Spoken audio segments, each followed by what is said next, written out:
Welcome to Not Just a Transaction, the podcast series hosted by experienced real estate authorities Nick Prefontaine and Zachary Beach. Each week, the hosts bring you expert guests to help you navigate the many creative options available for buying or selling a home, while cutting out the costly hurdles of a conventional real estate deal. Good afternoon and welcome to another episode of Not Just a Transaction, the home buyers and sellers show, the home buyers and sellers podcast, where we're diving in deep and providing value to all you buyers and sellers out there. I'm your host, Nick Prefontaine, and joining me this week as a guest on the show is Sean Tepper. Sean, welcome to the show, first off. Hey, Nick. Hey, thanks for bringing me on. This is great. Awesome. Now, Sean, you come from a little bit different of a background on, who you are. So I want you to dive a little bit deeper into that and tell the listeners who you are. Sure. Yeah. Sean Tepper. I've been in software engineering for about 15 years, and I have a big passion for investing, specifically investing in the stock market. And I won't make this very long, but I started investing, angel investing probably about 10 years ago in private businesses, mainly tech businesses, with hopes to see these businesses take off like a rocket, 10x multiple, 100x multiple. Needless to say, a lot easier said than done. And so around 2015, I actually made the transition to the public market, the stock market. And fortunately there, you have historical data, you have proven businesses that have obviously found product market fit and have customers. So it's a lot easier to make consistent returns in the public market. So yeah, that's kind of a little overview of my background. Okay. And how long, go a little bit deeper into that. How long have you been doing that? Sure. So I'll give you a fun story here that provides a little context on how the transition was made. But from 2010 through 2015, the angel investing was a great experience because you get to analyze businesses and invest in good tech leaders that obviously you hope they can drive a business to that big multiple. And if anybody listening or if yourself is familiar with the venture capital space, it can be perceived as a glamorous business, but believe it or not, 90% of the investments made don't make any money. It's a losing game, and you hope the 10% makes up for those losses. So when I turn my attention to the public market, I knew that the guys that we all know and respect, like Warren Buffett, Charlie Munger, even their mentor, which is Ben Graham, these guys make consistent returns and they consistently beat the market. And the question is, how are they doing that, right? These are not gambling men. These are not guys that go to the casino and put all their chips on black. That's not their personality, right? So I knew that, okay, they're doing something that we don't exactly know about, but we can only assume. And I did some homework and figured out, yes, there's some business acumen, but there's math. They are using math to make their lives easier. So me, being a software engineering, project management specifically has been my trade the last 15 years or so. I'm like, okay, so let's apply software engineering methodology to the stock markets and figure out what they're doing mathematically. So this was kind of a boring process, but I literally read as many books as I could, watched as many YouTube videos as I could to start to write an algorithm in Excel that allowed me to put in numbers and with little to no emotion, make investments in stocks that make me consistent returns. So long story short, I actually did find something. I did find an algorithm. I give a lot of credit to Phil Town as one of the main guys, and he's been a follower of Ben Graham and Warren Buffett and Charlie Munger for years as well. But thanks to him, I did write an algorithm. I used it from 2015 and 16 through 2019 on my own. Returns in the stock market were usually 15 to 50% consistently. And I was skeptical the whole time because I constantly questioned it and retweaked it and made changes. But in 2019, things got interesting. I started talking to retail investors, everyday people like yourself and myself, as well as institutional investors, which are people who work in corporate finance. And everybody across the board was like, hey, you should turn this into a tool to share with others. And so that leads to a platform I created called TYKR. It's spelled TYKR, and It's think of it like a stock screener, helps find great investments, and educational platform all in one. And that launched actually last summer. So we're almost live a year now. Wow, that's interesting. So what is it that you do? If we can simplify this for the listeners, what is it that you do on a day-to-day basis now? Sure. Yeah. So I love podcasting. I have my own podcast, and speaking of, love to get you on my podcast and share your story. But my job is within TYKR is in TYKR, just to back up, it's classified as a SaaS, a software as a service platform. So think of like, anybody familiar with like software platforms like Salesforce or even Netflix. It's like you're creating a software platform people use. You're not actually yourself providing a service. People just log in and they use the tool. So my job is mainly marketing and sales. So I love talking to people, getting on podcasts. I do have a pretty cool affiliate program. So I like talking to people in personal finance. They either have a YouTube channel, a blog, or a podcast focused on personal finance. And they're usually people that I find to be pretty good fits for the affiliate program. And to give you a little transparency here, TYKR is global. So about, I'd say 20% of our audience is out of the US, 80% is outside, because there's such a high demand for people are finding out they can manage their own investments on their own, because it's fortunately podcasts and YouTube have made it really approachable. People listen to a podcast or see something on YouTube, they're like, oh, so you're saying I can just create a TD Ameritrade, a E-Trade account and go ahead and do this on my own? Yeah, totally.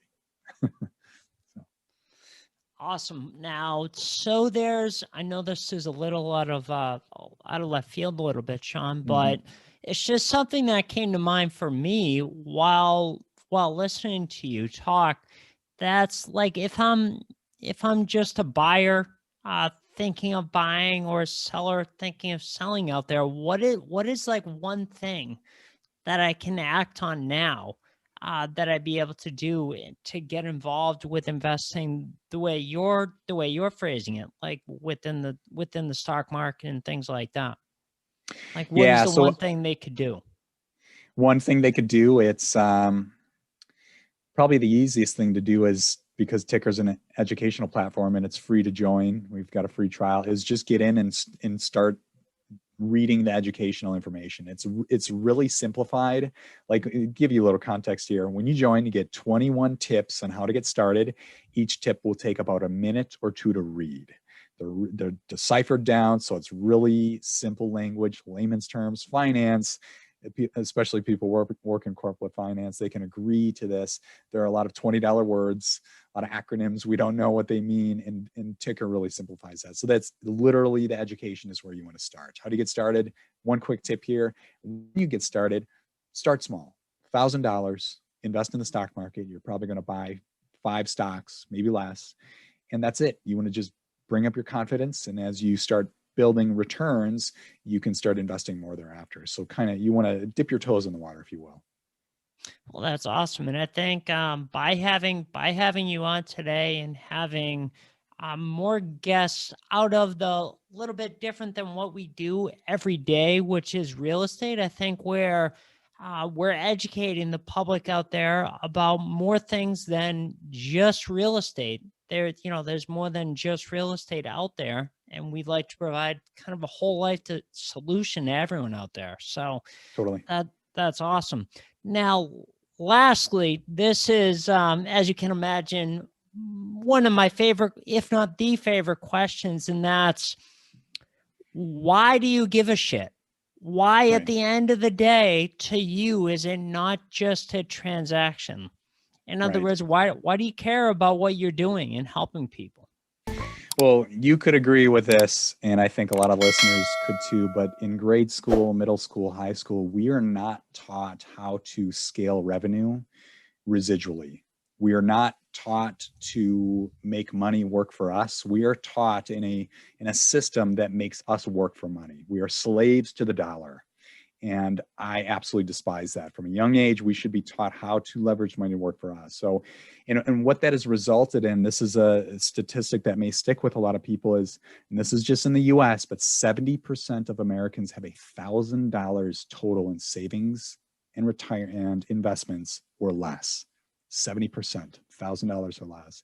So why I created Ticker is for people to make up lost time. Sure, you can go work with a financial advisor, and we have a lot of advisors, and they will put you in to mutual funds or index funds or ETFs, and you'll get about 6%, maybe 8%, and that's totally fine. As you get older, you want to reduce your risk, right? And probably go there. But if you're younger, if you're in your 20s, your 30s, even your 40s, this is your opportunity to start getting involved, start investing in individual stocks, because your returns are going to be significantly greater and you're going to make up for lost time. So if you're one of those people who doesn't have, you're thinking about your retirement and you're calculating how much you have saved and how much it'll, or how long it'll last, you may be surprised. It's probably, you're going to run out of cash pretty quick. This is the strategy that can make up for lost time. So you're looking to educate the market out there and show them that there's a different way. Right. Exactly. Awesome. Awesome. Now I know as we're wrapping up here, Sean, is there anything that I missed and didn't ask you that you're like, oh, I wish you would have asked that, or something that you would like to share to the listeners out there to wrap this up? Well, I think this is a good question for, or a good comment, I should say, for your audience. On my podcast, I get a lot of people on who are real estate investors. Sometimes they just buy and hold the properties for the ongoing residual rental, or they flip homes, they buy and sell.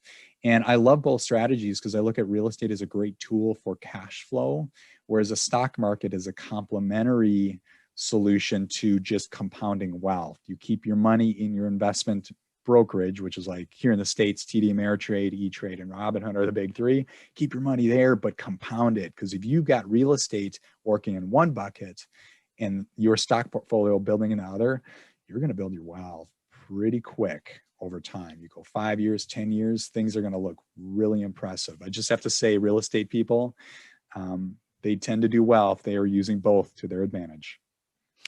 Awesome. And obviously, as you know, just being on the show, this is for home buyers and sellers. So we're a little bit more biased to think that real estate is the way to go. But I think it's important to mention that you should be doing both if you have the opportunity to. And that's the way that you truly are able to be successful. Because if you have both building at the same time, there's going to be no stopping you. Is that fair to say? 100% agree. There you go. Awesome. And Sean, talk about your show a little bit. I know we didn't dive into that fully here, Sure. But for the listeners out there, if they're interested in checking that out and learning more, where can they find you? Yeah, so the podcast was called Payback Time. Payback time is a term used in finance for when your investment doubles.